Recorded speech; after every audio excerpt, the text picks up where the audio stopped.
지금 묵상에 오신 여러분들 환영하고 축복합니다. 하나님께서 새로운 날을 허락하셨는데요. 새로운 날을 걸맞는 새로운 은혜로 오늘 하루 우리 인생을 지킬 줄 믿습니다. 오늘은 나를 본받으라 라는 제목을 가지고 빌립보서 3장 17절부터 19절까지 말씀을 함께 살펴봤으면 좋겠습니다. 우리 17절과 18절 말씀 같이 한번 읽어볼까요? 형제들아 너희는 함께 나를 본받으라. 그리고 너희가 우리를 본받은 것처럼 그와 같이 행하는 자들을 눈여겨보라. 내가 여러 번 너희에게 말하였거니와 이제도 눈물을 흘리며 말하노니 여러 사람들이 그리스도의 십자가의 원수로 행하느니라. 예, 바울은 계속해서 빌립보 교인들에게 권면을 합니다. 특별히 뭐라고 얘기하냐면 너희는 함께 나를 본받으라. 바울을 본받길 원했어요. 바울이 정말 예수 그리스도를 본받으려고 노력한 것처럼 너희도 나를 본받으라고 이야기를 합니다. 그러면서 하나의 이야기를 하죠. 또 뭐라고 얘기하냐면 내가 여러 번 너희에게 말하였거니와 이제도 눈물을 흘리며 말하노니 눈물을 흘리며 말한다고 그래요. 그만큼 어떤 마음으로 말하는 거예요? 간절한 마음으로. 그만큼 안타까운 마음으로 말하는 거예요. 그럼 안타까운 마음으로 뭘 말할까요? 여러 사람이 그리스도의 십자가의 원수로 행하느니라. 여러 사람이 뭐예요? 그리스도의 십자가의 원수로 행했다. 그 당시에 빌립보 교인에게는 교인들 사이에는 잘못된 거짓 가르침을 가리키는 교사들이 있었던 것 같아요. 이 거짓 교사로 인해서 많은 사람들이 미혹이 돼서 현혹이 돼서 그들을 뒤쫓았던 것 같아요. 그로 인해서 바울은 뭐라는 거예요? 마음이 안타까움들이 컸던 것 같아요. 그러면서 그들에 대한 안타까움을 가지고 눈물로 뭐예요? 말하는 거예요. 정말 그들이 그렇게 그리스도의 십자가의 원수가 되었는데 그렇게 하지 않고 너희는 끝까지 믿음을 지켰으면 좋겠다. 그러면 이 거짓 교사들 그리고 그런 다른 사람들을 지금 뭐라고 표현하고 있어요? 십자가의 원수가 되었다라고 표현하고 있어요. 그럼 왜 이렇게 표현했을까요?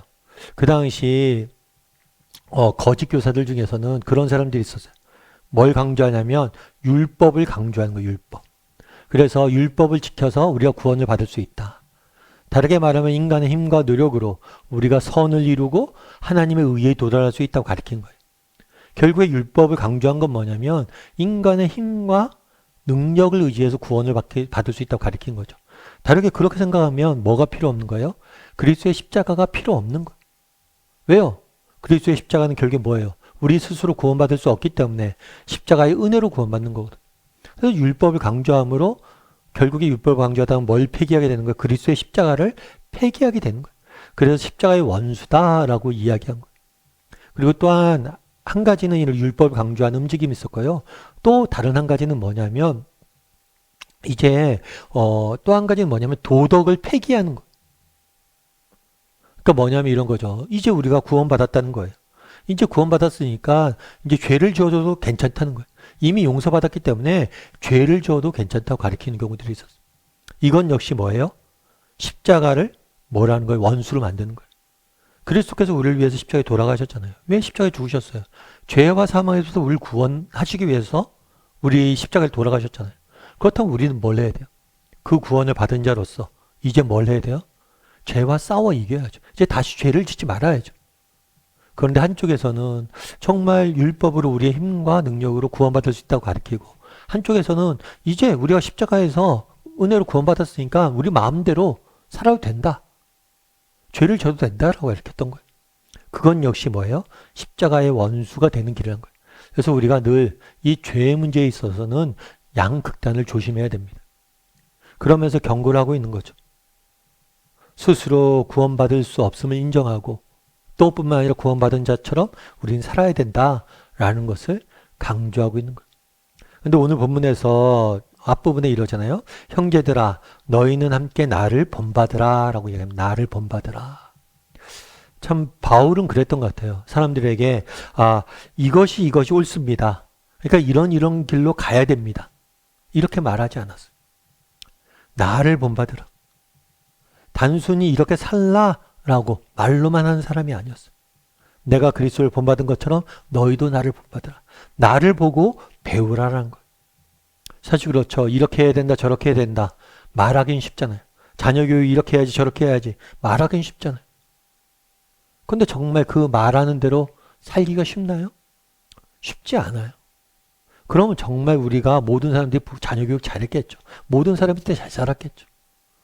말과 행동이 다른 경우들이 너무 많아요. 그런데 그리스도인들 기본적으로 어떤 사람들이 돼야 돼요? 바로 이런 사람들이 돼야 돼요. 나를 본받으라. 말이 아니라 행동으로, 삶으로 말할 수 있는 사람이 되어야 된다.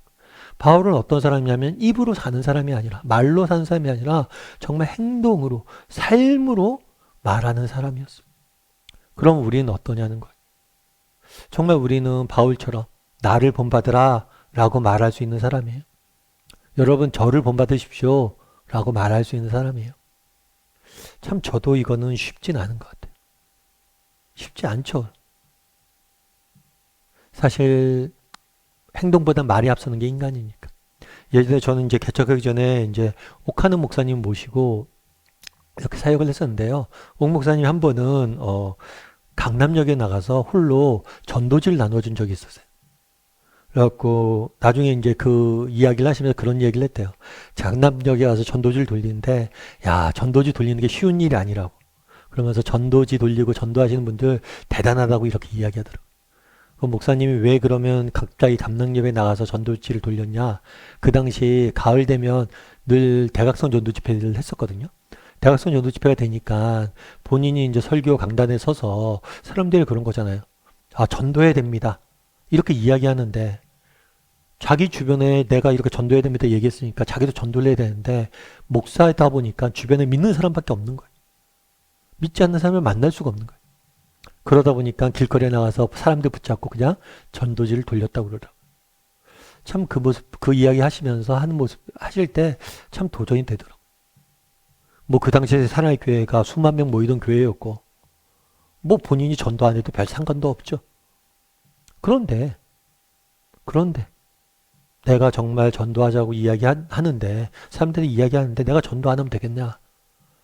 그러면서 이렇게 하려고 하는 모습이 참 도전이 됐어요.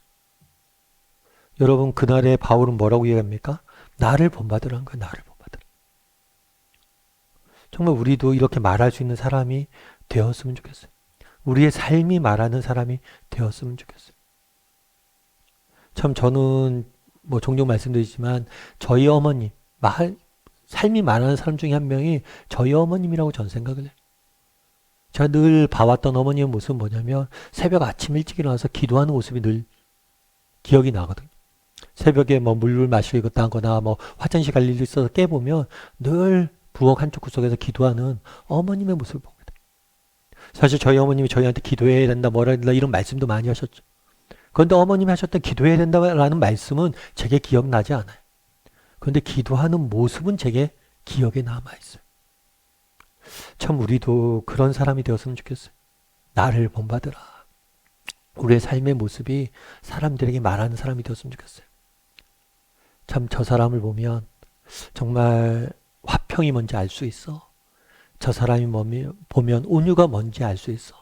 저 사람이 보면 사랑이 뭔지 알 수 있어.